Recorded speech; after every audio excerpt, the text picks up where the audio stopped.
Le business angel va chercher une bonne idée et surtout chercher une bonne équipe. Ce qui est important, c'est qu'il y a une relation qui est établie en fait entre le business angel et puis l'entrepreneur. C'est comme un mariage, mais en fait c'est pire qu'un mariage si on veut. On se dit, si je dois voir un thérapeute, si je dois voir un psy, si je dois avoir un mentor, si je dois demander conseil à quelqu'un, c'est qu'en fait je suis pas assez bon. Et ce qui pour moi est complètement faux. En fait c'est même plutôt l'inverse. C'est-à-dire ne pas le faire, c'est être un peu bête parce que ça veut dire qu'on pense qu'on est meilleur que tout le monde alors que dans la réalité on l'est pas quoi. Souvent les business angels ils aiment bien poser des questions qui paraissent faciles. En fait c'est pour tester l'entrepreneur, la réaction. Qu'est-ce qui va devenir le plus rare selon toi à l'avenir? C'est l'argent ou l'aide, le mentor? Moi, je conseille aussi aux entrepreneurs de qualifier les investisseurs autant que l'investisseur qualifie en fait les startups. Souvent les sportifs, ils n'ont aucun problème à avoir un coach sportif. Tout entrepreneur devrait avoir, s'il peut, un mentor, un groupe de gens à qui parler, potentiellement un thérapeute qui l'aide dans ses trucs de leadership. Max, saison 3 de La Savane, en collaboration avec Mirabeau. On est extrêmement content de commencer ce partenariat avec eux. Pour plusieurs raisons qu'on va un peu voir maintenant, mais une d'entre elles était cet accès à des entrepreneurs incroyables parce qu'ils nous ouvrent un réseau vraiment de personnes et on est vraiment impatients et excités de commencer ce partenariat. Ouais, on voit avec Mirabeau qu'ils ont vraiment ce qu'on appelle du skin in the game, mais c'est quelque chose qu'on admire. On le voit via deux choses qui sont inspirantes. La première, c'est que leurs partenaires investissent leur propre argent dans les mêmes opportunités d'investissement qu'ils proposent à leurs clients, et ça, c'est assez rare. Et on voit aussi qu'ils soutiennent vraiment l'écosystème entrepreneurial et start-up suisse via leur stratégie d'investissement. Et ils le font depuis un moment. C'est une boîte qui a 200 ans. Ça fait 200 ans qu'ils soutiennent des générations d'entrepreneurs. Et quand on a discuté avec eux, ce qu'on trouvait vraiment cool, justement, c'est cette vision long terme qu'ils ont d'accompagner et de développer le marché suisse. Et ce développement passe par soutenir l'écosystème, soutenir les fondateurs, soutenir les startups, la tech, etc. Et ça, c'est super excitant. Ouais, et on voit qu'ils sont vraiment impliqués au niveau personnel, dans leur stratégie d'investissement, et ils ouvrent vraiment cet accès à l'investissement dans les startups et la tech suisse, ce qu'on n'a pas vu vraiment ailleurs, ce qui fait que cet engagement et cette envie de vraiment soutenir cet écosystème-là, c'est ce qui en fait un si bon partenaire pour nous. Il y a le soutien des entrepreneurs, puis il y a aussi l'envie de pousser la Suisse comme un leader sur le marché de l'innovation en Europe. Et ça, justement, si on parle de tech, c'est extrêmement important parce qu'on doit se repositionner là-dessus et il y a vraiment une place à prendre et la Suisse est bien placée pour l'avoir. Et ils sont vraiment en train de pousser ça et c'est extrêmement intéressant pour nous, en tout cas, de travailler avec eux à ce niveau-là. Ouais, donc merci beaucoup à Mirabeau pour leur soutien pour cette saison et merci aussi à vous qui nous écoutez. C'est grâce à vous qu'on peut continuer cette belle aventure avec cette saison 3. On a beaucoup de chance de s'asseoir avec des entrepreneurs incroyables qui nous partagent un peu leur vie et leur parcours. Si vous aimez autant que nous passer ces moments avec eux, n'hésitez pas à vous abonner ou à liker ces vidéos. Nous, ça nous aide énormément, donc merci beaucoup pour votre soutien. Aujourd'hui, on reçoit Frédéric Loschenauer, qui est le président de Business Angel Switzerland. Alors qu'est-ce que c'est? C'est un syndicat qui investit dans des startups, donc des startups qui sont au tout début, ce qu'on appelle early stage. Donc si ça vous intéresse, si vous êtes une startup qui est en train de lever des fonds et que vous voulez lever des fonds auprès de ces investisseurs, auprès de ces business angels, c'est vraiment un épisode intéressant pour vous. On a parlé de comment pitcher des investisseurs, qu'est-ce qui est important, qu'est-ce qu'ils regardent quand ils investissent, mais aussi de l'autre côté, si vous voulez commencer à investir dans les startups, ça peut être extrêmement intéressant pour vous parce que vous allez comprendre comment on sélectionne des bonnes startups, comment est-ce que Business Angel Switzerland fonctionne en tant que syndicat, comment ils s'organisent, comment ils choisissent les startups. Donc des deux côtés de la barrière, on va dire du côté entrepreneur et du côté investisseur, c'est vraiment un épisode où on va décortiquer tout cet univers d'investissement-là. Donc je vous conseille fortement de le regarder. Bienvenue dans La Savane. Pour poser un peu le contexte, Frédéric, est-ce que tu peux nous expliquer un tout petit peu la différence entre déjà, qu'est-ce qu'un business angel? Si tu devais le résumer en quelques phrases, ça c'est peut-être la première partie de la question.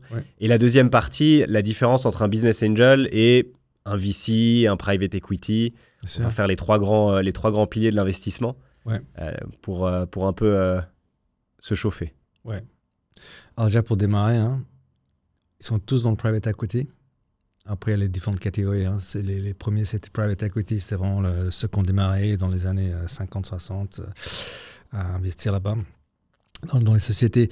Business Angel, c'est quelqu'un qui a de l'argent en plus, évidemment, qui souhaite investir dans des sociétés ou des entrepreneurs, des jeunes entrepreneurs, pas forcément en âge, mais jeunes entrepreneurs qui démarrent de manière indépendante et qui veut aider en fait la société, l'entrepreneur à croître et devenir une PME au moins. après, on entend toutes les histoires, les grosses sociétés qui font des IPO. Ça, c'est aussi d'autres moyens d'investir. Mais en Business Angel, on va résumer quelqu'un qui investit dans une société, mais qui donne aussi beaucoup de son temps et partager l'expérience qu'ils ont eue et aussi les contacts d'industrie. Après, la différence avec un VC, donc un Business Angel va investir son propre argent, un VC va investir l'argent de quelqu'un d'autre. Private Equity, pareil, va aussi investir l'argent de quelqu'un d'autre. Après, on peut encore résumer, Business Angel, c'est très early stage en anglais. La société vient d'être créée, n'a pas de revenus, et c'est là où interviennent les Business Angels. Les VC vont en général investir dans une start-up à partir d'un revenu de 1 million par an. Après, les private equity sont des sociétés qui ont des revenus récurrents, une rentabilité, une certaine structure qu'elle a, et puis un produit qui est déjà bien établi sur le marché, puis ils vont racheter la société. Et le business angel, c'est forcément au moment où il y a 0 revenu. Ça peut pas être au moment où je sais pas, la société elle a déjà 1 ou 2 ans, il y a un peu de revenus, il y a un proof of concept, elle a besoin d'un peu de financement, et à ce moment-là, un business angel peut intervenir aussi. Ouais. Peut aussi intervenir, oui. Okay. Alors, c'est plutôt, peut-être pour résumer un peu aussi, c'est le montant qu'on va investir dans une société va aussi être en relation avec la valorisation de la société. Donc, si on investit, on va dire 250 à 500 000 dans un groupe de business angels dans une société, elle va en général être valorisée à 2-3 millions, voire 5 millions au côté max.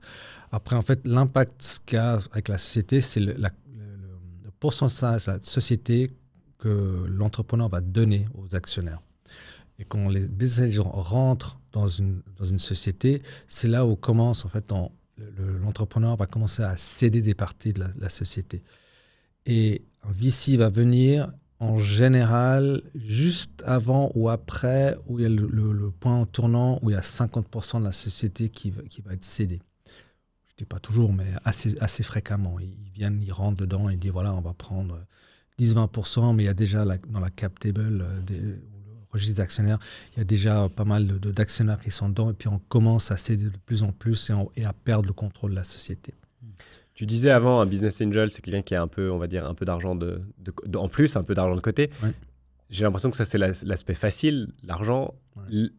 Qu'est-ce qui fait que c'est un bon business angel? Parce que juste avoir de l'argent, j'imagine qu'il y a plein de gens qui ont de l'argent, mais qui sont très mauvais business angel. Ouais. Qu'est-ce qui fait un bon business angel, autant du côté de l'investisseur, ça veut dire trouver les bonnes startups, investir justement, etc., et faire un bon investissement, mais aussi du côté de l'entrepreneur, ça veut dire trouver un bon business angel qui peut, comme on dit, smart money, etc., qui peut vraiment t'aider et pas seulement te faire un chèque, parce que c'est très bien, enfin, c'est toujours intéressant, j'imagine, d'avoir un chèque, mais après, faut quand même, le but, c'est qu'il t'apporte autre chose aussi. Bien sûr. Donc, le business angel va surtout chercher une bonne idée, mais surtout chercher une bonne équipe. Ce qui est important, c'est qu'il y a une relation qui est établie en fait entre le business angel et puis l'entrepreneur. Surtout parce que c'est comme un mariage. Beaucoup disent que c'est comme un mariage, mais en fait, c'est pire qu'un mariage si on veut. Parce qu'en fait, ça peut devenir très émotionnel après un certain moment. Et c'est dans les moments difficiles qu'ils ont besoin de trouver un bon business angel qui peut soutenir en fait, l'entrepreneur. Et aussi, surtout, le business angel qui peut donner le bon feedback ou les bons conseils au bon moment pour que l'entrepreneur il dit voilà, j'ai bien compris, il prend sa propre décision et puis il va dans la bonne direction. Ce qui est surtout important, c'est le business angel n'est pas là pour dire ce qu'il faut faire, mais surtout là pour conseiller où il faudrait aller dans le chemin où il veut le prendre en tant qu'entrepreneur. L'entrepreneur, il doit écouter, ce qui est important, avoir plusieurs opinions et puis avoir l'habitude en fait de prendre ses propres décisions et pas dire ce qu'a dit le business angel c'est juste ou pas. Parce que en fait c'est l'entrepreneur qui est en contact avec le marché et puis c'est l'entrepreneur qui devrait savoir ce qui se passe sur le marché, pas forcément le business angel. À moins que le business angel vienne de ce métier-là. Après il y a d'autres discussions on compte après plus tard. Mais en gros un business angel doit être là pour soutenir l'entrepreneur. Pardon. Comme tu as dit, c'est facile facile, non, c'est pas facile, il faut l'argent, mais c'est beaucoup plus facile de donner l'argent que de de leur retour. La partie la plus difficile, c'est une fois qu'on a de l'argent, c'est de gérer en fait son investissement en maintenant le contact avec l'entrepreneur et puis la société tout au long de sa vie. Donc si moi je suis entrepreneur et que je dois choisir entre plusieurs business angels, c'est quoi un peu les facteurs que je dois prendre en compte? Alors certes, plus il y a d'argent, plus c'est intéressant, j'imagine, mais on parle de beaucoup d'autres choses. Est-ce que c'est plus intéressant pour moi de choisir un business angel qui a par exemple déjà de l'expérience dans l'industrie dans laquelle j'évolue, qui a des bons contacts, qui peut m'apporter aussi peut-être des compétences que j'ai pas? C'est quoi un peu les critères que moi je dois regarder si j'ai si j'ai la chance d'avoir un pool de business angels que je peux choisir? C'est quoi un peu les critères? Alors, je trouve que c'est très bien d'avoir des critères. Et puis, moi, je conseille aussi aux entrepreneurs de qualifier les investisseurs autant que l'investisseur qualifie en fait les startups. C'est très important aussi qu'ils n'oublient pas de dire qui est la personne en face de moi, qui est l'investisseur. Ce qui est surtout important, c'est quelqu'un qui peut amener des contacts. Ça, c'est super. S'il y a un réseau. Surtout, souvent, alors, ça m'est arrivé dans le passé avec des startups où j'ai eu des contacts dans l'industrie. Ça leur permet d'avoir en fait les premiers clients. En tant qu'investisseur, c'est super cool en fait de pouvoir le faire, mais surtout on qualifie aussi. On veut savoir si c'est quelque chose qui peut être monétisé ou pas sur le marché, donc c'est important. Ensuite, après, pour l'entrepreneur, au-delà des contacts, c'est aussi la manière dont l'entrepreneur peut gérer aussi les autres investisseurs, et aussi l'aider en fait à mieux communiquer avec les investisseurs. Parce que souvent, l'investisseur va avoir plusieurs startups dans son portefeuille, donc va pouvoir comparer aussi, et puis aussi comprendre en fait comment va le marché en ce moment. Par exemple, en ce moment, c'est pas toujours très évident de lever des fonds. Tout le monde va dans l'IA, mais ça ne veut pas dire que l'IA, il n'y a que l'IA. Il y a plein d'autres marchés où on peut faire avec la deep tech, avec le hardware et tout ça, qu'on peut investir. Donc c'est aussi important pour l'entrepreneur de qualifier l'investisseur et de savoir si cette personne va pouvoir amener plus que l'argent, comme on dit, mais surtout, au-delà des contacts industriels, aussi de savoir est-ce qu'il y a des contacts dans son réseau pour le financement, comment est-ce qu'il faut aller sur le marché, c'est ce qui est important aussi, je trouve. Et si tu prends le côté négatif, est-ce que tu as déjà vu ou est-ce que tu as des exemples entre guillemets, sans donner des noms, de mauvais business angel, entre guillemets, en disant c'est pas qu'il est mauvais, mais dans cette situation, ça s'est mal passé. Et pourquoi ça s'est mal passé, etc. Est-ce qu'il y a des fois aussi où ça fait plus de mal que de bien parce qu'il a voulu amener, comme tu dis, il a voulu lui prendre des décisions ou il a voulu amener quelque chose qui n'a pas forcément été positif pour la boîte, quoi. Ouais. Donc plutôt des business angels qui sont un peu toxiques. Ouais. Donc, il y a différents niveaux. Donc il y a le niveau où le business angel est dans la société et a tendance à imposer les mauvaises décisions. Alors après, ils vont jouer sur le côté, on va dire, légal, alors, tout ce qui est assemblée générale, ce qu'on doit faire, ce qu'on ne doit pas faire, vous avez oublié de faire ça. Après, ils vont dire oui, mais ils jouent un peu trop sur la gouvernance, du côté négatif, on va dire. Dans une jeune start-up, la gouvernance, on va dire, administrative, elle compte 5% si on veut dans un board. Le reste du temps, c'est stratégie, de ce qui se passe, il faut faire des ventes, il faut vraiment faire des ventes.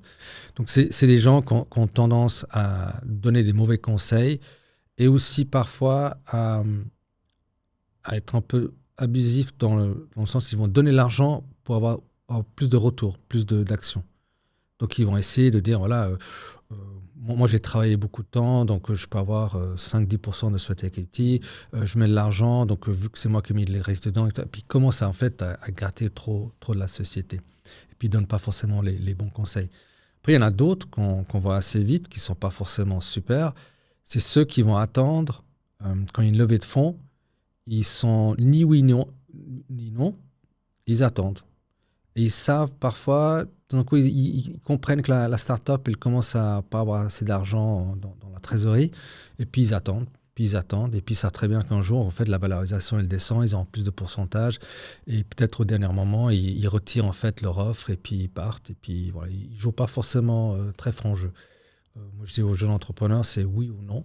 Il faut pas être au milieu. Quelqu'un qui est au milieu, moi je dis c'est plutôt non. Voilà, c'est ma façon de faire. Mais... Ouais, c'est intéressant parce que ça, dans ce que tu dis, j'entends presque un conflit d'intérêts. C'est-à-dire qu'il y a le business angel qui ne va pas aider la boîte à aller là où elle veut aller ou l'équipe là où elle veut aller, mais pense plutôt à ses propres intérêts. Ouais. Ce qui m'amène à la question, c'est quoi le rôle du business angel et les responsabilités du business angel vis-à-vis de la boîte, que ce soit stratégique, opérationnel, board. J'imagine que ça varie d'une société à l'autre, mais comment ça fonctionne?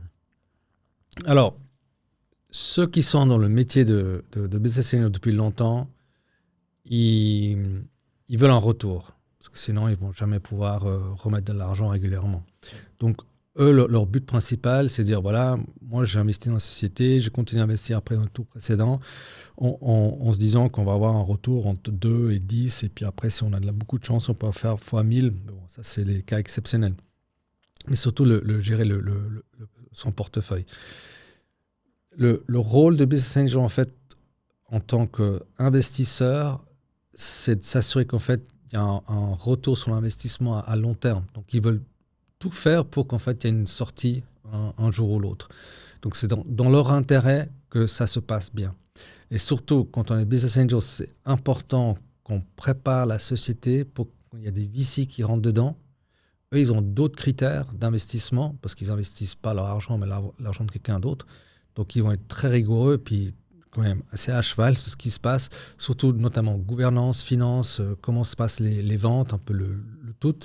Donc, c'est important que le business angel soit conscient pour se dire qu'en fait, il y a moi aujourd'hui, mais il y aura d'autres personnes qui seront à côté de moi demain, et puis je dois préparer en fait leur place pour qu'ils puissent rentrer dans la société, puis aussi apporter, qu'eux, ils apportent en fait leur savoir-faire, puis l'argent aussi. Juste pour revenir sur un truc que je disais, parce que j'imagine que c'est impossible de répondre parce que ça dépend aussi des cas, il y a plein de cas différents, etc. Mais est-ce que toi, aujourd'hui, tu dirais que comme on disait, rôle responsabilité du business angel, qu'est-ce qui est le plus important si tu devais dire? C'est l'argent qui est mis, la somme qui est mise, ou ce que le business angel peut apporter à côté de l'argent? Ce qu'il peut apporter à côté de l'argent. C'est quand même ça, ouais, pour finir, ou qui a clair. Le plus de valeur. Parce que tu mets 10 000 francs, c'est bien, mais tu mets 10 000 francs avec 3 contacts chez Nestlé, puis tu et toutes ces portes-là, c'est quand même ça qui a une valeur énorme, non? C'est sûr. C'est quand même ça qui porte, qui va permettre à la société de décoller. L'argent, ça va aider parce qu'on va pouvoir payer 2-3 outils, etc. Mais c'est pas ça qui va révolutionner. Non. Ce qui est important, c'est aussi la connaissance, la personnalité. Alors, moi, quand j'ai commencé dans les business angels il y a 10 ans, au départ, la règle un peu classique, c'est celui qui a mis le plus d'argent va être représentant en board. Et après, je disais, ouais, c'est bien, mais la personne n'a pas forcément les contacts, n'a pas forcément les compétences. Bon, peut-être la personne apprend. Voilà, c'est comme ça. Et après, j'ai mis sur la table, mais il ne faudrait pas mettre déjà la personne qui a envie de le faire. Et puis aussi, qu'on choisisse entre nous la personne qu'on pense que c'est la plus compétente, qui a le contact.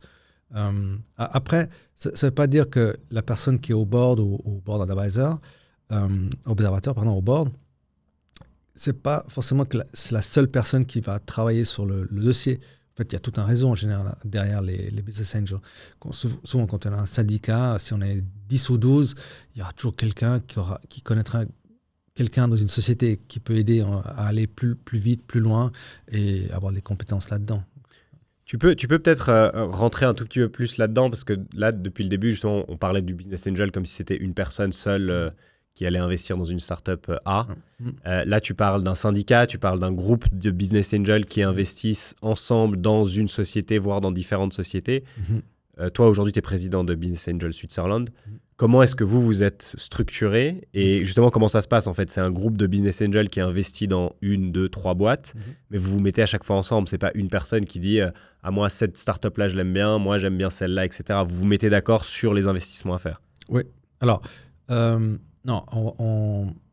Business Angels Suisse, c'est une association de personnes, on va dire, d'une certaine fortune, qui peuvent mettre au moins 10 000 par an. On essaie de les encourager de mettre plus par an. Mais en tout cas, c'est le ticket minimum qui a été défini dans le passé, c'était 10 000. Et c'est chaque personne qui prend sa décision pour investir dans une société. Okay. Ça c'est le premier critère. Alors, l'autre chose qu'il faut savoir, c'est que Business Angels Suisse, c'est l'association qui organise des événements entre investisseurs puis des startups. Il y a un jury pour sélectionner. Voilà, ça, c'est toute la partie administrative. Après, la partie concrète de mettre l'argent dedans, c'est chaque investisseur qui prend sa propre décision. Là on se décharge, c'est comme ça. Après, ce qui se passe souvent, c'est que s'il y a plus de 2 personnes, 3 personnes, 4 personnes, là, on se met ensemble et on négocie en fait les termes ensemble. De plus en plus, on entend parler de syndicats. Donc, en Suisse, il y a un véhicule qui s'appelle la Société Simple, donc c'est le partenariat. Il y a un template qui est disponible en ligne, donc le CISAT, qui permet en fait de s'organiser ensemble pour avoir une ligne sur le registre, mais chaque personne met quand même l'argent personnellement, indépendamment. Voilà. Mais on se coordonne, on travaille ensemble. Donc Business Angels Suisse, on a créé une communauté d'investisseurs qui souhaitent travailler ensemble et partager en fait leurs connaissances pour faire des bons investissements pour les entrepreneurs puis avoir un retour. Ok, et donc là, par exemple, vous êtes 3, vous décidez, vous dites « Ah, mais cette startup, elle est top », vous vous rendez compte que les 3, vous allez investir dedans. Vous vous mettez ensemble, du coup, vous avez une seule term sheet à présenter à l'entrepreneur avec qui vous négociez, etc. Et vous négociez comme, entre guillemets, comme une personne avec une autre personne, même si vous êtes une entité. Puis il y a potentiellement un des business angels qui prend le lead dessus et puis qui, lui, va gérer peut-être la relation, etc. Tout à fait. Okay, mais ça se fait, du coup, au cas par cas. Ça se fait au cas par cas. Après, dans ces structures de deal, il y aura très vite un deal lead. Donc, quelqu'un, en gros, la personne qui fait le deal lead, c'est celui qui va s'embêter à faire toute l'administratif, donc négocier avec toutes les parties autour de la table. Donc, ça veut dire qu'on est peut-être 3 de Business Angels, 10 de SICTIC, encore 5 autres. Voilà. Il y a plusieurs personnes autour de la table. Et il y a une personne qui va désigner pour dire, voilà, maintenant, on négocie les termes entre nous et on va aussi négocier entre nous avec l'entrepreneur aussi. Comme ça, c'est aligné, puis ça simplifie en fait le process. Est-ce qu'il y a une... Parce que je vois, tu parlais de quantité de personnes, etc. Puis j'ai vu certaines entreprises, des fois, où il y a des petites entreprises qui ne font pas des gros revenus, qui ont déjà 15, 20, 25, 30 investisseurs différents. Ça m'a l'air compliqué à gérer, entre guillemets. Est-ce qu'il y a c'est une question justement, c'est est-ce qu'il y a un nombre idéal d'investisseurs, de business angels? Est-ce que c'est mieux d'en avoir peu et que chacun mette un gros ticket? Ou est-ce que c'est mieux d'en avoir plusieurs qui mettent un petit ticket pour diversifier le risque? Est-ce qu'il y a une règle par rapport à ça ou est-ce que vraiment ça dépend? Non, il n'y a pas de règle. Puis moi, je dirais que ça dépend. Moi, personnellement, j'ai pas de problème d'avoir beaucoup de gens autour de moi. J'ai plusieurs investissements où il y en a 30, 35 personnes. Okay. Donc c'est commun d'avoir ces numéros. Okay. Je ne sais pas si c'est ultra commun, mais c'est assez commun d'avoir peut-être plus que 10-15 sur la cap table. Alors, le côté, on va peut-être dire, plus négatif en fait, sur quand il y a trop de personnes, il faut les gérer. Moi, je dis, donc Business Angels Suisse, je suis président, je gère des égos. Donc, ce qui est important, c'est des gens qui ont tout sur leur ego. Ils ont fait fortune, ils ont beaucoup d'argent, et puis ils disent moi, je sais mieux que l'autre. Voilà. Après, il faut gérer. Mais quand on se met autour de cette communauté, les gens veulent travailler ensemble. Moi, ce que je trouve positif, quand il y a plusieurs personnes autour de la table, il y a plus d'opinions divergentes. Donc, surtout quand on investit ensemble, il y a quelqu'un qui dit « Ah oui, moi je pense que c'est bien ». L'autre personne qui dit « Moi non, c'est peut-être un peu négatif. Ah oui, c'est un bon point ». Donc on a un point de vue plus objectif et moins subjectif quand on est seul. Après, une fois qu'on a mis l'argent dedans, il y a plus de contacts, soit industrie ou pour autre chose. Mais je trouve aussi utile quand ils veulent faire un bridge round, un tour de financement à court terme, quand il y a plus de personnes, chaque personne peut mettre un petit ticket. Donc, quand on a 2 ou 3 personnes qui ont mis des gros tickets dedans, à moins que ce soit milliardaire, puis pour eux, c'est un petit ticket de mettre 500 000. Voilà. Quand on est business angel, c'est plus facile de mettre des petits tickets ensemble juste pour faire les 6 prochains mois avant de faire le prochain tour.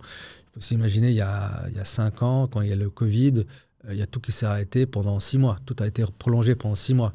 Donc là, les entrepreneurs allaient vers leurs investisseurs en disant que voilà, on connaissait la situation, il faut qu'on étende. Bon, c'était compliqué, les marchés sont tombés, donc voilà, chacun devait gérer ça. Mais voilà, pour moi, je pense que c'est dans une situation de crise où on voit la force, où il y a plusieurs investisseurs. Après, c'est clair qu'il faut les gérer parce qu'il y en a beaucoup, qu'il y en a 30, 35. Oui, il faut les gérer, surtout quand il faut signer des papiers. Alors là, c'est C'est le bordel. Il faut faire passer le papier à tout le monde. Ouais. Mais juste pour compléter ça, j'en reviens au rôle et aux responsabilités. Parce que qu'on soit 1, 3 ou 30, j'imagine que les responsabilités ne sont pas réparties de la même manière. Tu parlais notamment du fait qu'avant, c'était la personne qui mettait le plus gros ticket qui est au board. Du coup, vous vous mettez d'accord sur quels sont les rôles et les responsabilités de chacun. C'est des discussions actives ou... Ça s'entend. Ok. Après, on discute. Hein, donc, voilà, toi, tu as une super expérience avec la fintech, toi, tu as une super expérience dans la chimie, ou tu as une bonne expérience dans ce domaine-là. Je pense que tu seras un bon contact, ou tu as un bon feeling. Ce qui se passe souvent, c'est la personne qui a fait le deal lead qui commence à avoir une bonne relation avec l'entrepreneur et qui va le maintenir, en fait, par la suite. Naturellement. Ce qui est bien avec la quantité, c'est que ça augmente le réseau. Du coup, tu as 30 investisseurs, Ouais. tu as le réseau de 30 personnes, ce qui est intéressant aussi. Ouais. Après, le côté contact investisseur, quand on ne connaît pas tous les autres investisseurs, il faut recréer les contacts, ce n'est pas toujours évident en fait. Ouais. Donc moi, ce que j'ai vu souvent dans le passé, dans nos investissements où il y a d'autres investisseurs que je ne connaissais pas, la start-up a fait des événements où les gens peuvent se parler entre eux. Puis là, ça crée une Tu dis où les investisseurs peuvent se rencontrer? Se rencontrer, mais autour de la start-up. Ouais. Voilà. Puis on parle aux autres, c'est bien, on se Intéressant, connaît. ça permet de rencontrer d'autres investisseurs aussi, Voilà. parler d'autres sujets. Ouais, c'est Exactement. Ouais. Puis après, justement, à ces moments, c'est un peu compliqué. Ouais, appelle l'autre investisseur, si tu vas mettre de l'argent pas dedans, qu'est-ce que tu en penses? C'est le bon moment ou pas? Justement, on a une augmentation de capital, il faut signer le papier. Je l'appelle, c'est bon, t'oublie pas de... Puis voilà, c'est comme le livre d'or à la fin et tout le monde qui part en signant. Ça me donne envie de devenir business angel. Tu parlais d'un truc avant qui est le sweat equity, qui est un sujet complexe, en tout cas comme moi je le vois, parce que je l'ai vécu un tout petit peu et c'est toujours un peu compliqué, etc. Déjà, est-ce que tu peux expliquer ce que c'est? Peut-être pas tout le monde sait ce que c'est le sweat equity dans un premier temps, et puis après dans un deuxième temps, peut-être on rentre un peu dans le détail. Et est-ce que toi, tu as comment est-ce que vous le mesurez? Comment est-ce que tu le quantifies? Comment est-ce que tu le valorises? Un peu tout ça. Ouais. Alors, j'ai pas eu beaucoup de cas où il y a eu des sweat equity. Ça, c'est vrai. Mais bon, le sweat, ça vient de l'anglais, hein, transpiration. Donc, c'est la personne qui travaille jour et nuit en tant qu'externe pour faire un plan d'affaires, le plan financier ou pour faire le plan marketing, voilà, qui a fait beaucoup de travail dessus. Et après... au lieu de se faire rémunérer en cash, propose en fait de se faire rémunérer en actions. Alors la partie compliquée, c'est combien d'actions, à quel prix, et puis après d'évaluer en fait si le travail que la personne a fait vaut en fait ce qu'on a donné non seulement aujourd'hui, mais ce qui vaudront les actions quand on fera une sortie après.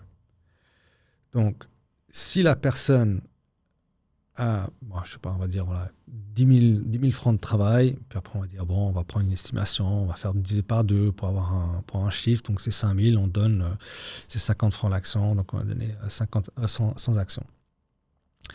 Après, avec un peu de bol, les ventes augmentent, super, on est super content. Puis après, peut-être 10 ans, après 5 ans, on va dire, il y a une sortie, puis la personne a 10 fois sa mise. Cool, quoi. La personne a eu 50 000 au lieu d'avoir du cash, quoi. Donc ça c'est bien. C'est le cas positif. Mais après, le cas où le plan ne se concrétise pas, qu'est-ce qui se passe après? Alors là, c'est toujours la discussion, mais tu n'auras pas dû donner tant d'actions. Donc ça... Après, il y a des modèles qui existent. Je crois que c'est aux États-Unis, il y a plusieurs modèles qui existent. Puis en général, ils vont dire, voilà, un advisor, on va donner 1-2% d'actions de la société au temps T. Voilà. Après, encore une fois, c'est quelle est la valeur de l'advisor? C'est bien ou pas? Mais c'est ça qui est assez compliqué, c'est que tu as des calculs où tu te dis, ouais, mais alors voilà, moi je travaille 15 heures, puis dans le monde réel, comme tu dis, je sais pas, je facturerais 200 francs de l'heure, mais bon, je te le fais à 150. Puis en fait, c'est un peu de l'épicerie, quoi, entre guillemets. C'est un peu du calcul. Aujourd'hui, il n'y a pas vraiment... Comme tu dis, c'est advisor aux États-Unis, on sait que c'est entre 1 et 2, et puis tu négocies, puis tu as 1,5, voilà. Peu importe du temps que tu as passé, c'est juste que tu acceptes ce rôle-là, et puis tu le prends. C'est assez dur, c'est quasi impossible de valoriser. C'est une question de négociation entre deux personnes, en fait. C'est négociation. Ça revient à ça, quoi. On négocie au tenté combien on pensait à cette personne. Après, il y a des gens qui vont regarder et puis on dit, mais c'est qui cette personne? C'était la personne qui m'a fait l'advisory à l'époque. Voilà, c'était pas OK, c'est bien, c'était pas bien. Bon, il y a plein de discussions. Alors, quand ça se passe bien, ça se passe bien. Les gens, ils n'en parlent jamais. Mais quand ça se passe mal, c'est là où ça commence à partir. Toi, ton conseil, ce serait je sais pas, est-ce que ton conseil, ce serait d'éviter un maximum d'avoir un peu ce sweat equity, de donner des actions aux gens pour du travail, parce que c'est toujours compliqué à mesurer. Et si tu peux l'éviter, évite-le. Point. Ce serait ça presque, de dire en fait c'est trop complexe. On oublie vite qu'en fait les actions sont chères au début. En fait, parce que normalement, ils vont prendre la valeur. Donc, c'est facile de donner des actions. Mais en fait, quand on donne trop d'actions et quand les VC commencent à rentrer dedans, après, tout d'un coup, on peut se retrouver ah ouais, mais il ne me reste plus que 20-30% de la société à moi, après un VC qui rentre dedans. Et puis là, c'est compliqué. Parce qu'on a donné à gauche, à droite au début, des 2%, 4%, 5% ici, quoi. Puis après, on peut avoir une cap table, on peut avoir 10 personnes qui sont dans la cap table, mais c'est des advisors qui n'ont pas plus intérêt que ça pour avancer. Donc, moi, j'ai attention. Ce qu'il faudrait avoir autour de soi, c'est des gens qui veulent vraiment aller de l'avant et puis créer quelque chose de valeur de la société. Ça ne veut pas dire qu'il n'y a pas des gens qui sont mauvais. Il y a des gens qui sont bons, mais très souvent, on va trouver des gens qui sont en reconversion de carrière et qui viennent d'une grande boîte et puis ils disent « Ouais, moi je faisais des plans de marketing pour une grosse société. » Oui, mais c'est pas une start-up. Ça va pas servir à grand-chose. C'est pas une start-up, c'est ça. Je reviens juste sur un truc que tu disais parce que ça m'intéresse. Tu parlais des États-Unis, on va dire le 1% pour les advisors, conseillers, etc. C'est quelque chose qui se fait, j'ai l'impression, peut-être que je me trompe, tu me diras, j'ai l'impression que c'est quelque chose qui se fait peu ici malgré tout. Alors que toutes les startups aux États-Unis, ils ont tous 1 voire 2 advisors à qui ils donnent 1 ou 2%. Voilà. Ouais. Pourquoi ça se fait, dis-moi si c'est faux, mais pourquoi ça se fait peu ici, si c'est vraiment le cas?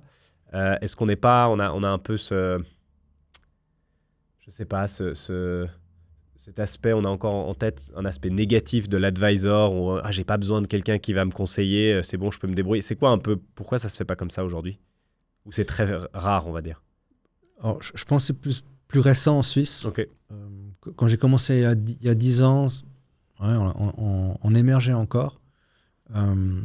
Je pense que ces 5 dernières années, on commence à avoir un réseau de professionnels et des gens qui connaissent en fait l'écosystème des startups et ce que ça veut dire d'être dans une startup. Ou s'il y a des fondateurs qui ont fait des sorties, des belles sorties, qui ont de l'argent et qui reviennent en fait dans le réseau. Puis ça commence à venir. Je pense que beaucoup de gens, on compare avec les États-Unis. Puis moi je dis, bon, c'est bien de comparer avec les États-Unis, mais nous, on est la taille de Delaware, on n'est pas la taille des États-Unis. Après, oui, ok, il y a beaucoup de deep tech en Suisse, mais je pense que ce qu'on entend des États-Unis, c'est ceux qui ont beaucoup de succès. Donc, c'est peut-être 1 ou 2 startups, ou peut-être une dizaine de startups en Suisse qui ont énormément de succès. Après, quand on est ici au niveau local, on voit beaucoup de startups qui sont en dessous et qu'il faudrait comparer plutôt avec aux États-Unis. Puis même aux États-Unis, très tôt, ils commencent pas à donner des pourcentages comme ça, comme si c'était des bonbons. Ils font attention quand même. Ils font attention. Ce qui est important aussi. Ils s'entourent surtout de gens, des mentors. Donc, puis des mentors, ils n'ont pas d'action, normalement. Donc, c'est des gens qui n'ont pas d'intérêt dans la société. Donc, quand ils donnent leur avis, c'est un avis qui est neutre, en général. Okay. Ça, c'est intéressant sur le sujet des mentors.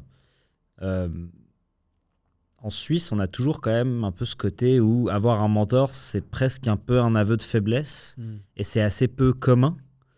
Alors qu'aux États-Unis, pour reprendre l'exemple, avoir un mentor, c'est non seulement normal, mais c'est cool et tout le monde est fier de parler de son mentor et de la personne qui l'a accompagné, qui l'a aidé, etc.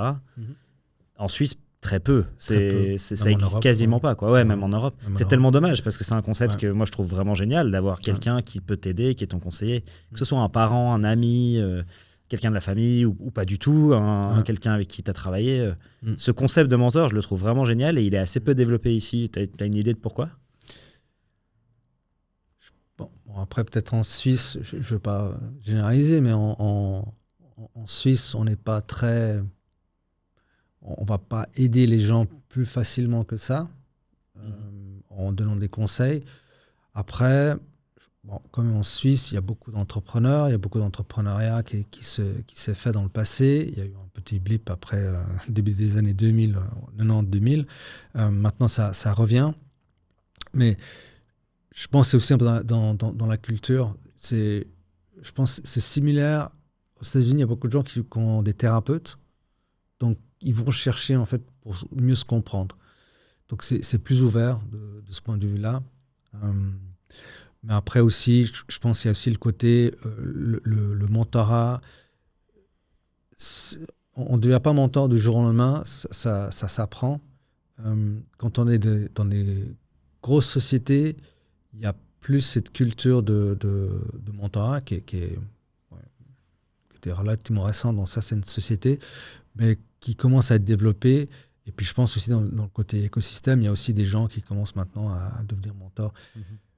Ouais. Après, mentor sans être rémunéré, c'est beaucoup de gens, c'est un peu frustrant. Mais après, pour moi, j'en fais pas mal. Et puis c'est toujours sympa d'avoir un coup de fil de quelqu'un. Ah oui, j'ai besoin d'un conseil.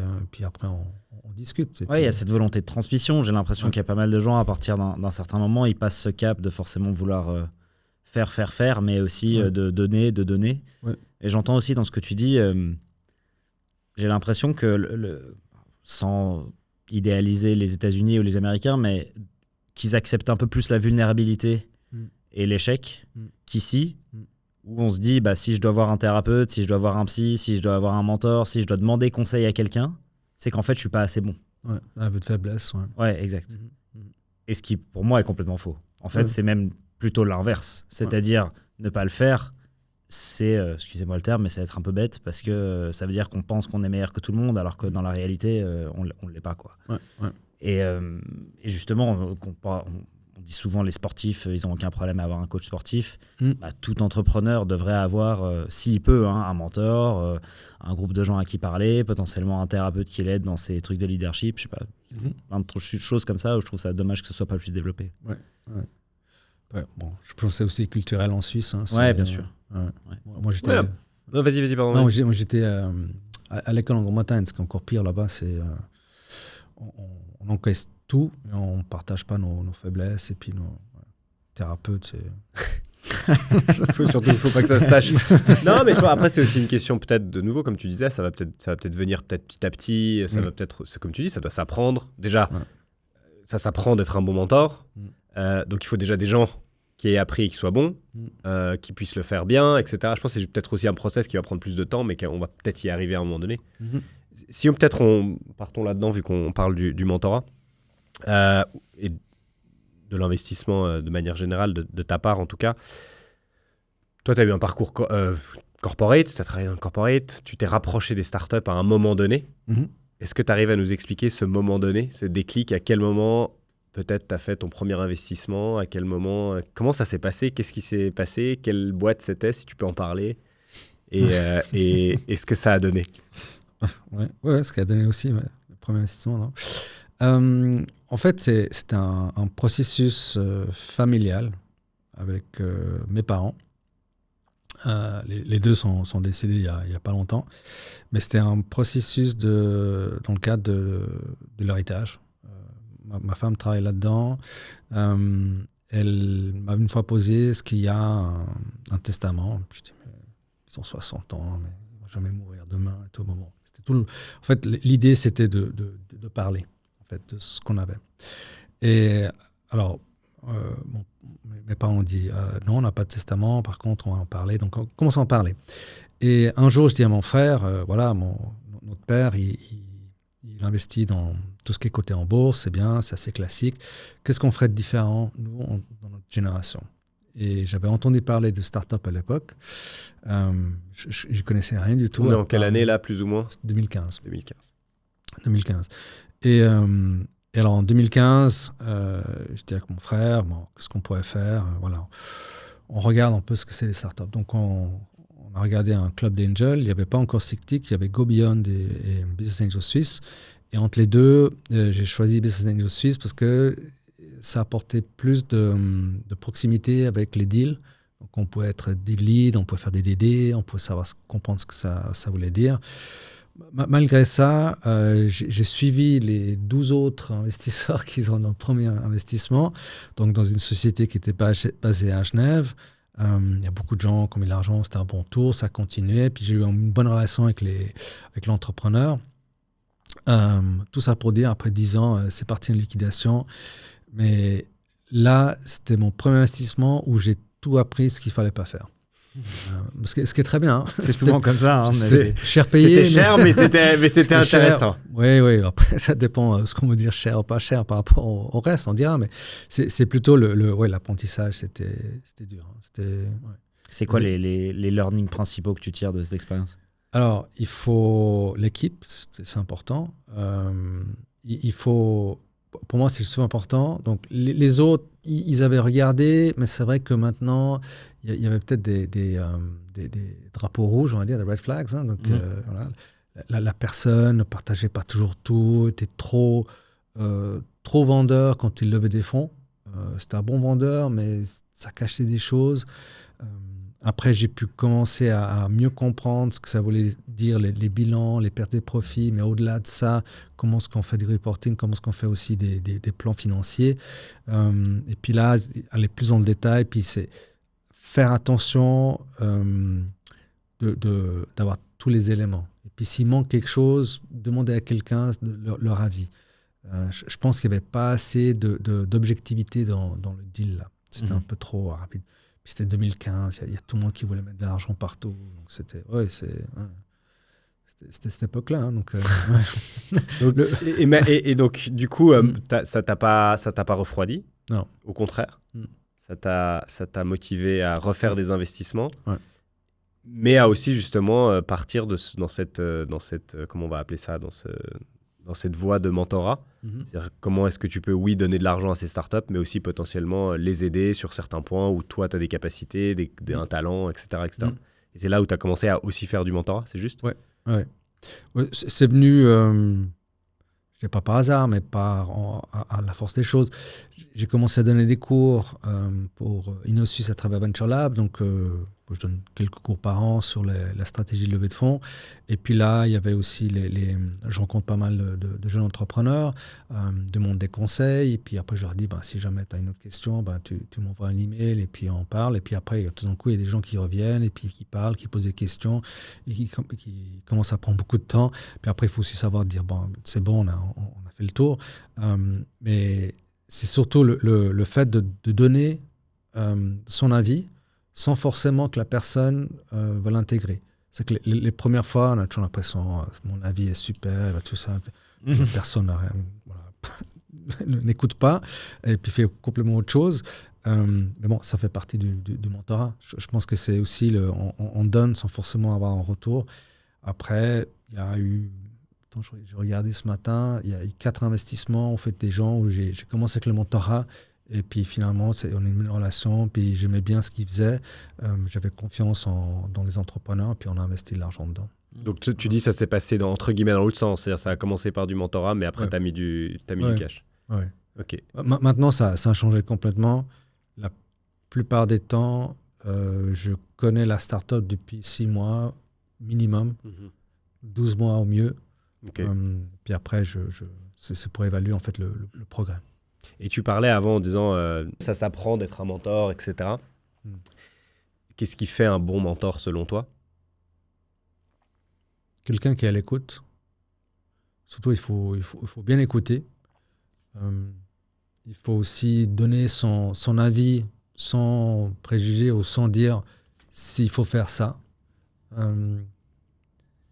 Et surtout, quand on est à l'écoute de quelqu'un, le moment le plus important, c'est quand la personne a beaucoup de problèmes, souvent financiers ou même personnels.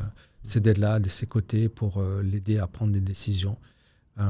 Et c'est surtout d'être capable de poser les bonnes questions pour que la personne trouve ses propres réponses. Qui m'amène à une autre question que je trouvais très intéressante, c'est que on parle justement de mentorat avec des gens qui aident les startups, on parle de gens d'investisseurs qui mettent de l'argent dans les startups.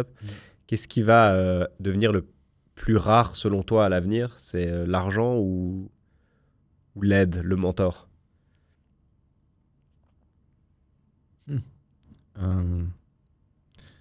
L'argent, il y en a plein partout, il faut juste savoir le trouver. Je pense le mentorat, peut-être avec ce qui se passe en Suisse, avec les entrepreneurs qui font des bonnes sorties, qui reviennent. Peut-être en Suisse, on aura un peu plus de mentors. Mais à terme, est-ce que ça devient plus rare? Après, je pense qu'il faudrait être plus critique par rapport au mentorat. L'entrepreneur doit bien choisir son mentor. Il y a peut-être trop de mentors qui pensent être des bons mentors aussi. C'est pas parce qu'on a fait une super sortie ou on a fait un super truc dans le passé qu'on peut le refaire. Quand ceux qui sont posés la question, s'ils ont eu de la chance ou pas dans leur vécu entrepreneurial, tous ils diront oui, ils ont eu de la chance à un moment ou un autre. Ils étaient juste prêts à ce moment-là. Ce qui est important aussi de savoir. C'est que les gens ils sont préparés pour ce moment de chance et puis ils ont pu saisir cette chance-là. C'est pas qu'ils ont eu de la chance et puis tout s'est bien passé. Mais ils ont construit pour avoir de la chance à un moment donné et ils étaient prêts quand la chance est arrivée. Ouais. Après, il y a peut-être une constellation, il y avait une bonne équipe, les gens ils s'entendaient super bien à ce moment-là, puis ils essaient de refaire ça et ça se passe pas. Ouais. Souvent, les gens qui ont une belle réussite, ils ont eu beaucoup d'échecs dans le passé. On dit ça aux États-Unis. Hein, ils préfèrent investir dans quelqu'un qui a eu plusieurs échecs dans le passé qu'avoir une belle réussite la première fois. D'ailleurs, tu parles de ça, des échecs. Tu as parlé beaucoup de l'équipe aussi. Peut-être une question sur la stratégie d'investissement, ou peut-être commencer par le pitch de l'entrepreneur. Qu'est-ce que tu recherches, toi, dans un pitch à ce stade? Parce que c'est tellement early que c'est difficile de vraiment se baser sur des données passées ou autres. Et donc déjà, peut-être première question, qu'est-ce que toi, tu regardes dans un pitch de ce type d'entreprise? Qu'est-ce qui t'intéresse? Et est-ce qu'il y a des choses que les fondateurs ou les entrepreneurs, eux, comprennent assez mal et font mal souvent dans les pitchs qu'ils font et que, selon toi, ils devraient améliorer de manière générale? Je pense qu'il y a pas mal d'entrepreneurs qui sont assez tôt. Donc, comme j'ai dit avant, je donne des cours avec Econosuisse, donc c'est des gens qui sont très très tôt. Ils ont de la peine à raconter une histoire. Souvent, je leur dis, racontez une histoire. Et puis ils disent, ouais, mais j'ai pas d'histoire, je sais pas comment faire. Comment t'es venu l'idée? Ah oui, alors, et tout d'un coup, il y a plein d'énergie qui sort. Voilà, commence avec ça, c'est déjà pas mal. Ce qui est important, à la fin du pitch, il faut que l'investisseur ait envie de poser des questions et qu'il ait envie de rentrer dans une conversation pour mieux comprendre. Pas de dire à la fin, non, ça ne m'intéresse pas, de toute façon, la personne, j'ai rien compris. Voilà. Ce qui est important, c'est de raconter une histoire. Et ça ne va pas plaire à tout le monde, mais ça devrait plaire aux bonnes personnes que l'entrepreneur cherche. Okay. Donc toi, quand tu vois plusieurs pitchs, ce que tu observes, c'est la personne, l'équipe et l'histoire qu'elle raconte. C'est en gros les choses les plus importantes selon toi. Souvent, on ne va pas avoir l'équipe tout de suite. Hein. C'est souvent une personne? C'est souvent une personne. Ou peut-être deux? Peut-être deux, mais très souvent une personne. Ok. Ouais. Et est-ce que tu as un type d'histoire qui te séduise plus? Je ne sais pas, est-ce que j'ai l'impression que souvent les histoires qui sont basées sur une expérience personnelle, par exemple, sont un peu plus fortes que des histoires où on essaie de copier un business model dans un autre pays, par exemple. Je sais pas, est-ce qu'il y a quelque chose qui te touche plus que d'autres? Le côté émotionnel, c'est clair. Si quelqu'un dit, voilà, ma mère est décédée d'un cancer, puis moi, je veux faire la recherche dans ce truc-là, donc c'est bien. Ouais, les histoires personnelles, ça démarre toujours mieux. Après, ça ne veut pas dire que la finalité est bonne, mais c'est vrai que ça touche plus le cœur des gens. Ouais. Clair. Mais on dit avant, justement, Business Angel, c'est très tôt, c'est très early, comme on dit. Il y a peu de data. Il y a des fois même 0 vente encore. C'est vraiment le début de l'aventure. Du coup, ta décision, elle est quand même... Enfin, dis-moi si je me trompe, hein, mais elle est très basée sur l'intuition, d'une certaine manière, et sur l'émotionnel, une partie. Et après, il y a la partie peut-être market. On voit que potentiellement, c'est intéressant d'aller sur ce marché. Mais en même temps, il y a tellement peu de data, il n'y a pas de vente, on ne sait pas. Entre guillemets, je la sens bien et j'ai l'impression que je peux lui faire confiance, puis on y va, non? Oui. Non. Pas du tout. Pas du tout. Non, alors... donc, je pense à la différence entre quand on est seul et puis quand on est en groupe. Quand on est en groupe, ça permet d'avoir un avis plus objectif parce que chacun posera une question, là, une interprétation différente. Souvent, les business angels, ils aiment bien poser des questions parfois qui paraissent faciles, mais en fait, c'est pour tester l'entrepreneur, la réaction. Ok. Le truc typique, on a vu le pitch, le slide, je sais pas, sur les ventes, je sais pas, il y avait le prix de vente qui était noté dessus, voilà. Puis on le pose. Puis en fait, le prix de vente, c'était de combien? Et si l'entrepreneur il répond, il dit, c'était le slide numéro 7, c'était combien?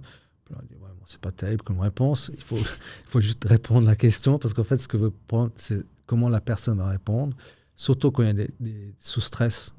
Si y a une question qui est un peu négative, réponse négative, ça ne va pas aider non plus quand les choses se passent mal. Donc, on pose souvent des questions pour tester la personnalité. Lié à la personne plus qu'au business. Ouais.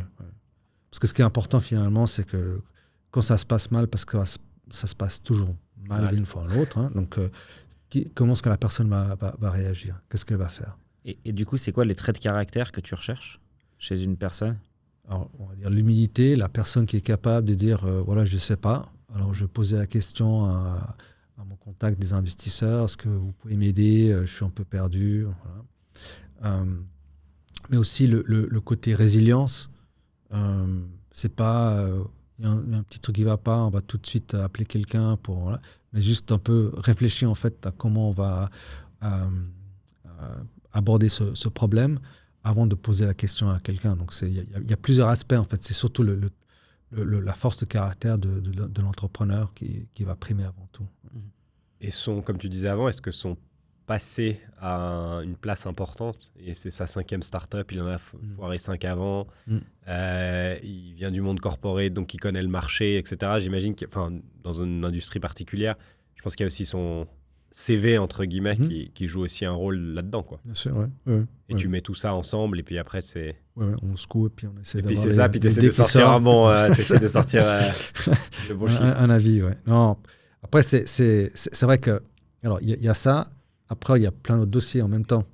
Donc, on essaie d'évaluer, en fait, quel dossier on pense a le meilleur plus de probabilité de réussite. C'est parfois difficile de dire non quand il y a un bon dossier. Bon, après, c'est rare d'avoir 10 bons dossiers en même temps. En général, les business angels vont investir 1 à 4 fois par an d'investissement. 1 à 4 fois par an. Vous voyez combien de dossiers de start-up par an environ? Alors, via le BAS, on a 57, si je ne me trompe pas. Ouais, une soixantaine, plus encore tous les événements que je fais. Donc, je pense que je dois en voir peut-être 250. Tu dis donc autre qu'à travers le Business Angel Suisse. Oui, ça, c'est les événements. Oui, voilà, autre. Donc, tu disais 250. Tu vois 250 startups à peu près. Ouais. Okay. Et de ça, c'est 1 à 4 environ par année? 1 à 4, oui. Ok. Et Pardon. Et donc, du coup, ça fait combien de temps que tu investis? Et du coup, aujourd'hui, tu es investi dans combien de startups? Ça fait 10 ans. Et là, alors je regardais, donc 20 encore. 10 qu'on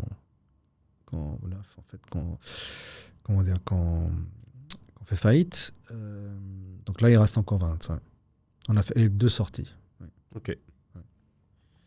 2 sorties donc, sur combien au total, du coup? Sur une vingtaine? 30. Sur une trentaine? Ouais. Ok. Ouais. Ce qui était assez... Ouais, peu de chance. Après 2 ans, une sortie, c'est un peu rapide quand même. Ok. Bon, c'est bien, mais... Il en faut. Hein. Il On en disait faut, avant, il en c'est que faut. vous étiez prêt. Non, il faut, ouais. Non, c'est important. Mais après, il y a des startups, ça fait 10 ans qu'on est dedans. Voilà, ça prend plus de temps que prévu. Après, il y en a d'autres. Le batch le plus récent, il a peut-être moins de 5 ans. Ok. Il y a peut-être plus les 2 tiers des startups dedans. Ok. Tu as parlé beaucoup de l'expérience, hein, que tu t'es planté la première fois, que tu as eu donc, des réussites, des succès, etc. Tout l'aspect de la formation, il me semble qu'avec le BAS, vous avez une partie académie. Oui. Comment est-ce qu'on apprend à être un bon investisseur ? Alors, on apprend en parlant avec les autres investisseurs, en s'impliquant dans les due diligence et en s'impliquant une fois qu'on a mis l'argent, de savoir... Alors, ce qui se passe souvent dans nos réunions, les gens vont parler entre eux. Souvent, ils vont se parler entre eux, soit quand il y a une levée de fonds d'une start-up ou il y a l'Assemblée générale qui va venir. Donc, c'est un peu l'occasion de dire comment ça se passe, comment tu sens la start-up en ce moment. Et puis après, de demander aux autres investisseurs ce qu'ils cherchent, ce qui est important, qu'est-ce qu'il faut faire justement, est-ce qu'il faut mettre de l'argent ou pas, est-ce qu'il faut voter d'une certaine manière ou pas dans l'AG. C'est plutôt de s'impliquer. Et moi, ce que j'avais fait au tout début, c'est j'ai fait des DD sans forcément dire que j'allais investir, c'était juste pour les faire.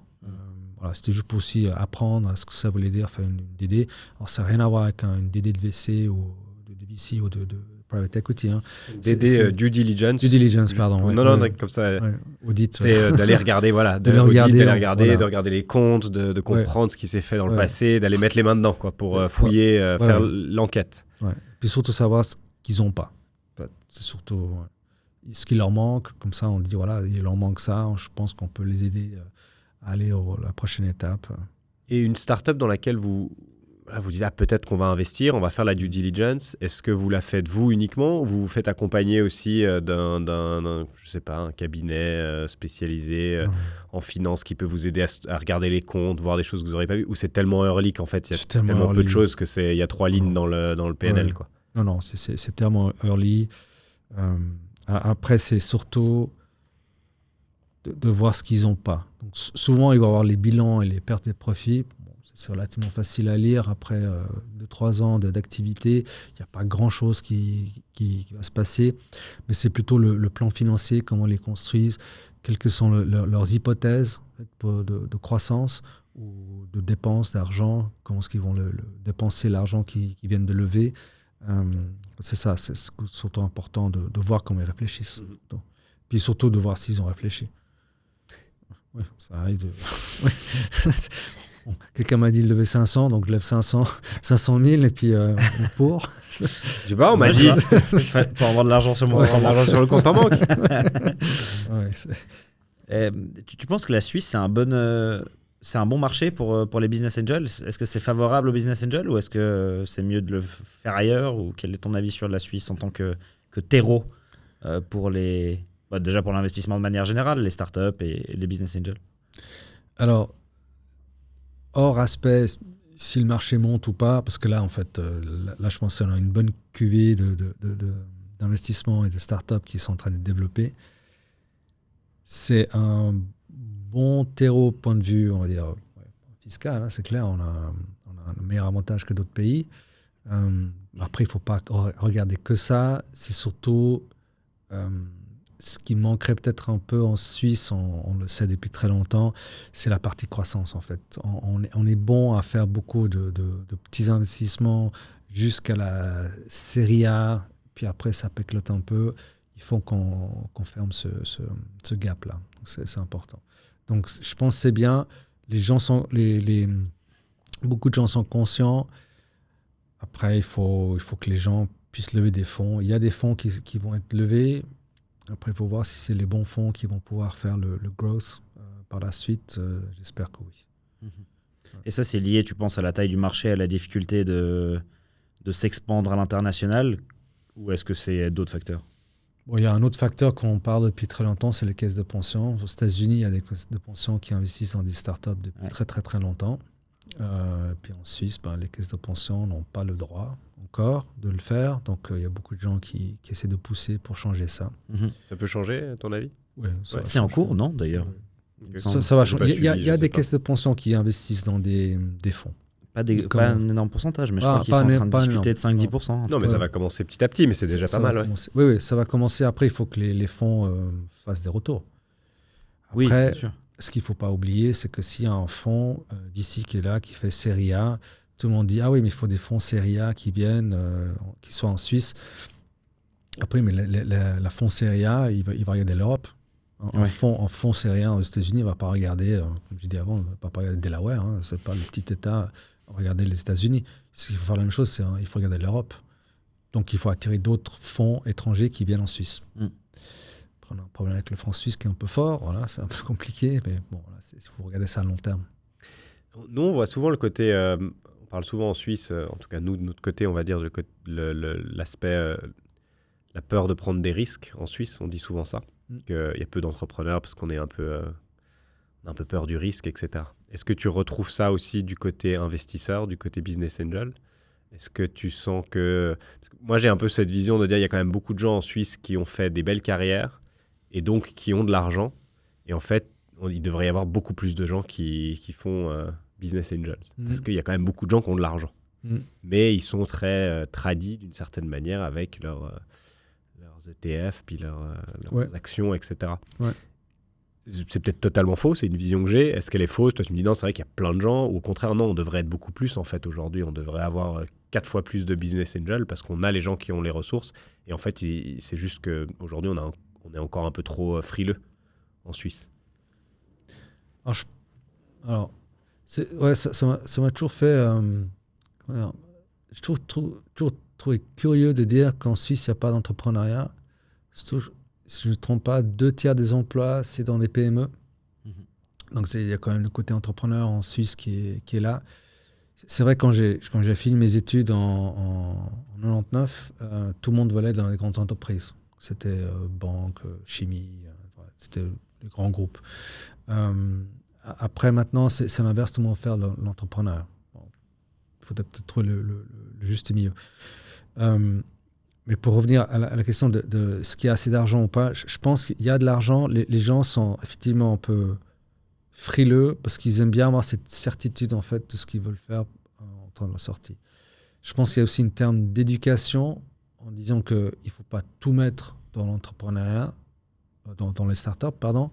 En général, on va dire 10-5% maximum dans son patrimoine dans des startups. Ce qui est bien, parce que si ça fait x10, x20, ou x3, x4, après à terme, ça va grandir. Après aussi, tout va dépendre de sa stratégie personnelle, de ce qu'on va faire avec son argent aussi. Est-ce qu'on est en train de bâtir notre patrimoine, parce qu'on a 30 ans, puis on a un peu d'argent sur le côté, tant mieux. Ou est-ce qu'on est plutôt à la retraite, 65, où on se dit, oui, non, il faut que je fasse attention, j'ai ma retraite qui vient, je dois faire attention à mes enfants. Après, il y a aussi les gens qui ont la cinquantaine, qui ont fait de belles carrières, qui ont de l'argent, et puis qui adorent le risque. Mais, encore une fois, c'est du risque mesuré. Ils ont un portefeuille qui est relativement large d'investissement dans des startups, mais pas qu'en Suisse aussi. Aujourd'hui, c'est combien de personnes, Business Angel Switzerland? Là, on est à 93, 95. Ça bouge assez vite. Ouais, on va dire entre 90 et 100. Oui. Ah là, pas encore 100. Ouais. On va en trouver 5. Non. Ok. Ouais, on est presque 100. Allez, il y a 3 ans, quand j'ai pris la présidence, on était descendu à 42. Ah oui? Ouais. Dû à quoi, à ton avis? Plusieurs choses. Alors, quand j'ai commencé il y a 10 ans, on était 98, 99. On n'a jamais fait les barres des 100. Puis je disais, mais c'est bizarre, pourquoi est-ce qu'on ne fait pas des exits? Pourquoi est-ce qu'on ne parle pas d'exits? Pourquoi est-ce qu'il n'y a pas assez de sorties pour retrouver l'argent, pour remettre dans le système? Oui, non, il n'y a pas de problème, ça va aller, ça va venir. Et puis après, en fait, les gens venaient, repartaient, parce qu'ils étaient frustrés de ne pas avoir un retour rapide.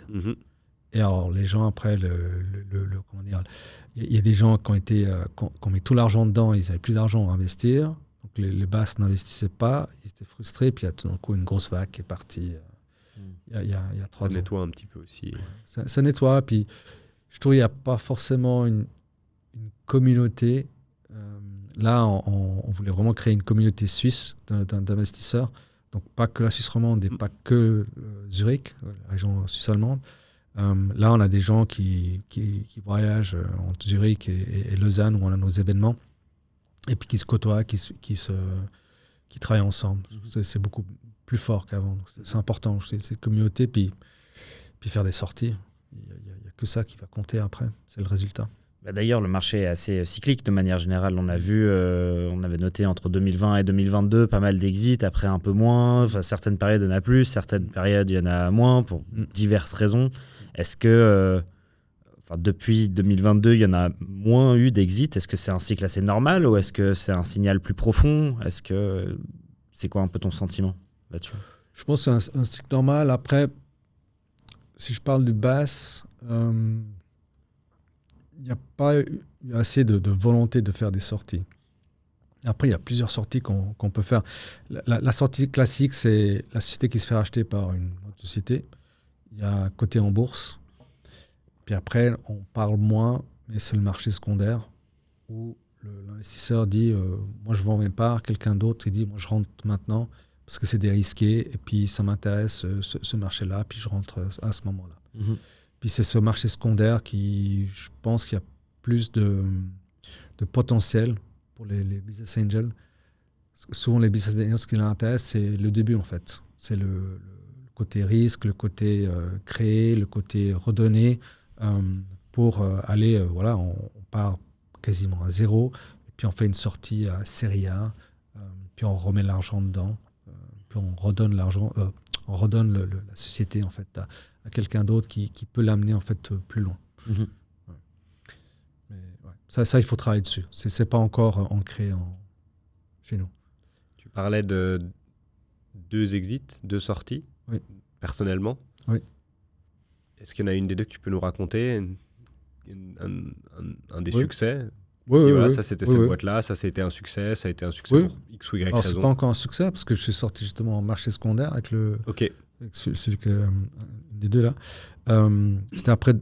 Alors au début, je me souviens, j'avais fait le deal lead et on était plusieurs membres du BaaS qui étaient intéressés.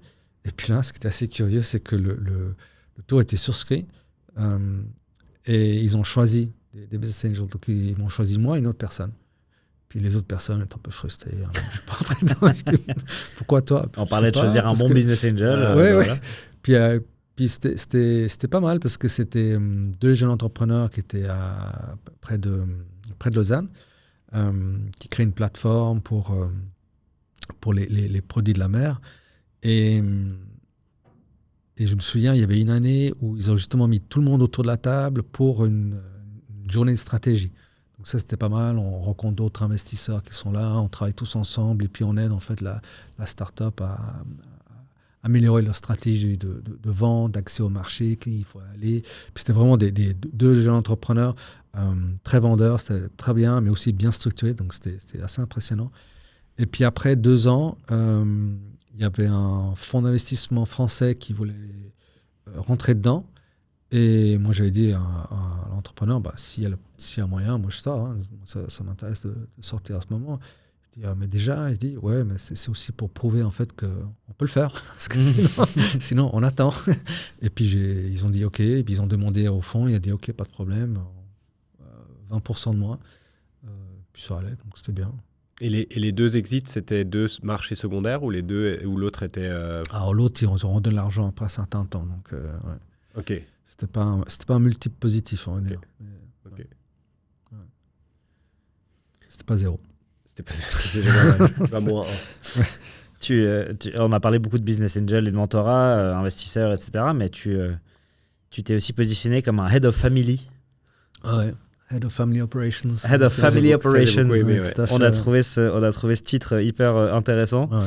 Est-ce qu'il y a des parallèles entre être business angel, Déjà, qu'est-ce qu'un Head of Family? Parce que là, on dit ça, nous, on a lu tu dis ça aux gens. Déjà, il faut que tu expliques ton rôle de Head of Family. C'est clair. Alors, en fait, la première fois que j'ai fait Head of Family, c'est quand je me suis retrouvé, j'avais quitté la première société pour que j'allais faire un MBA, puis voilà, j'avais 6 mois devant moi, je savais pas quoi faire. Non, je savais quoi faire, on a 2 enfants. Donc je m'occupais des enfants, puis j'aime bien faire la cuisine, j'aime bien faire les achats. Donc, je faisais ça. Puis la deuxième fois, c'est quand on est revenu des Pays-Bas avec ma famille. Puis là, le deal, c'était entre ma femme et moi, celui qui trouve le travail en premier, la personne, elle va au travail, et puis l'autre personne reste à la maison. Puis moi, je savais pertinemment que ma femme allait retrouver un travail, parce que quand elle a quitté la Suisse, il y a l'étude qui a dit quand tu reviens... tu nous appelles. Tu nous appelles. Elle avait une longueur d'avance. Puis elle a dit, mais non, c'est pas comme ça. Je dis, mais oui, t'inquiète. Donc elle l'appelle, ok, pas de problème. Et puis le jour au lendemain, elle a eu son travail. Je dis, bon. Je reviens, puis j'avais quitté la société, puis il y avait d'autres choses. Et puis là, alors justement... j'amenais les enfants à l'école, j'allais faire les courses, je m'occupais un peu, voilà. Et quand j'ai retourné au travail et quand j'ai quitté mon dernier poste, j'ai dit, bon, il y a un gap de 6 mois, qu'est-ce que je mets? Et j'ai dit, bon, je vais marquer Head of Family Operations. Et quand je partage en fait mon parcours avec certaines personnes, quand il y a des gens dans l'investissement en face de moi, et quand j'ai dit, ouais... je suis aussi Head of Family Operations. Je rapportais directement au Chairman of the Board. Puis les gens ils sont là, oh, wow, ouais, c'est Family Office. C'est impressionnant. Ouais, c'est pas mal, c'est Family Office. Ouais, donc j'amenais les enfants à l'école, je faisais les courses. Puis ils sont là, ah, ok. Donc, non, mais après, c'est aussi pour dire que, en tant qu'homme, on peut aussi participer aux tâches familiales, donc ce qui est important. En l'occurrence, moi, je fais toutes les courses, je fais la popote à la maison. Je fais pas le ménage, hein, je suis pas très bon là-dessus parce que ma femme m'a dit, mais t'as passé le... T'es sûr que tu l'as passé? Oui. Oui, non, je crois. Non, non, pas très... Alors, voilà, chacun ses tâches. Puis je pense que c'est aussi important de dire qu'on peut participer. Et puis là, c'était une manière un peu sympa de le dire, Head of Family Operations. Et puis tout le monde dit, je pense que c'est Family Office. Ouais. Ça, c'est bien, mais je vais te le piquer un jour. Puis je mettrai une photo de mes enfants en disant, ça, c'est le board. Ouais, exactement. Ouais, tout à fait. Je fais une photo d'eux dans une grande salle de conférence, je les assois les deux et puis je fais une photo du board. Tu peux même faire un faux website, tu sais, avec le chairman, toi, etc. Tes duties, machin. Tu pourrais pousser le truc. Tu pourrais pousser le truc assez loin pour faire ça de manière assez drôle. J'aime beaucoup, moi.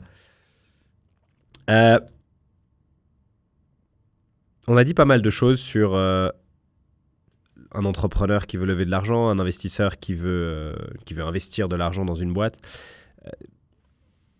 Pour chacun de ces deux parties, on va dire, les entrepreneurs et les investisseurs, s'il y a un conseil ou une chose qu'ils devraient retenir de cette conversation, qu'est-ce que c'est selon toi?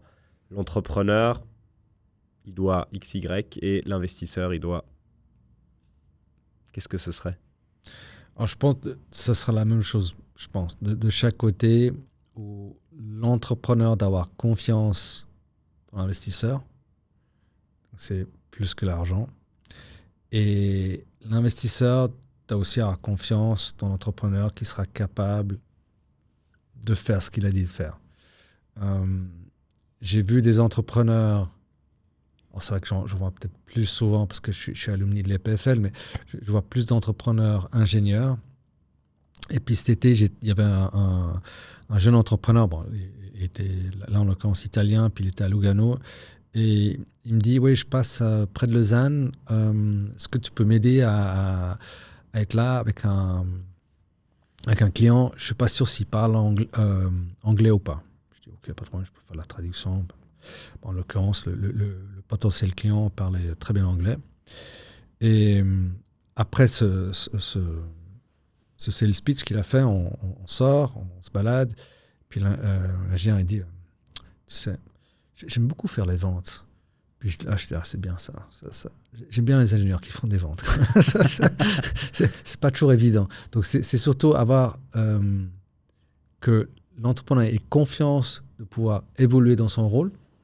Parce que l'entrepreneur ne va pas forcément être le meilleur vendeur du monde, mais va pouvoir aller sur le marché et comprendre comment développer en fait et développer son produit. Ça, c'est important. Puis aussi reconnaître ses forces et faiblesses. Et puis aussi qu'il ait confiance en l'investisseur qui est pas de retour. Puis l'inversement pour l'investisseur qui dit j'ai confiance qu'il va pouvoir se développer, puis on pourra parler ensemble.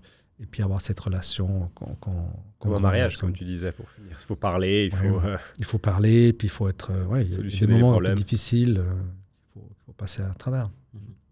Intéressant. Je crois qu'on arrive à notre question traditionnelle de fin. Laquelle? Je te laisse la poser, Alex. Parce que là, vous l'avez changé la question. Ouais, la dernière, elle est surprise à chaque fois. Enfin, plus surprise, on la pose à chaque fois. Mais bon. Frédéric, qu'est-ce que selon toi il faut pour avoir une belle vie? Oui. J'en suis pas encore à la fin, mais bon, on sait jamais. Mais non, ça, j'avais réfléchi parce que j'ai quand même écouté votre podcast dans le passé. Je pense que c'est important de chercher la satisfaction. Parce que quand on trouve la satisfaction, on est content avec soi-même. Et puis, c'est difficile, mais il faut aimer soi-même et puis éviter d'aimer les autres. Et ça vient de Vipassana. Donc ça, c'est le côté bouddhisme là-dedans. Mais c'est parce que quand on aime soi-même, on va automatiquement, ce qu'on fait, les autres, ça va être positif pour les autres. Donc, c'est pas forcément... Une vie heureuse, c'est beaucoup d'émotions là-dedans. Moi, je pense qu'il faut chercher la satisfaction dans ce qu'on fait, d'être content. Ce qui n'est pas évident. Ou non. Non, ou non. Il faut reconnaître ses échecs et aussi reconnaître ses réussites aussi. Faut pas les négliger. Et aussi, c'est important, c'est partager en fait ce qu'on a fait avec nos enfants aussi. Ce qu'on ne fait pas souvent. Ou pas assez non plus. Pas assez. En tant que head of family. Exactement. C'était un de tes rôles. Frédéric, merci beaucoup. Merci. C'est un plaisir de t'avoir.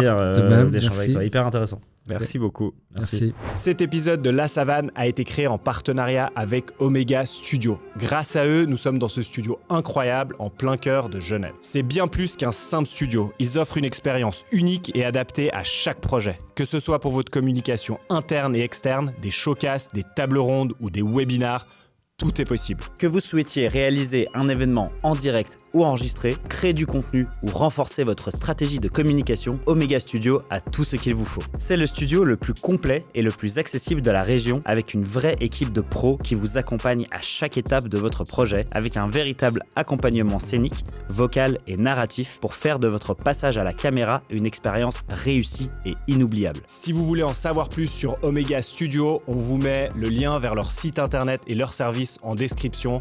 Encore merci à eux pour leur soutien.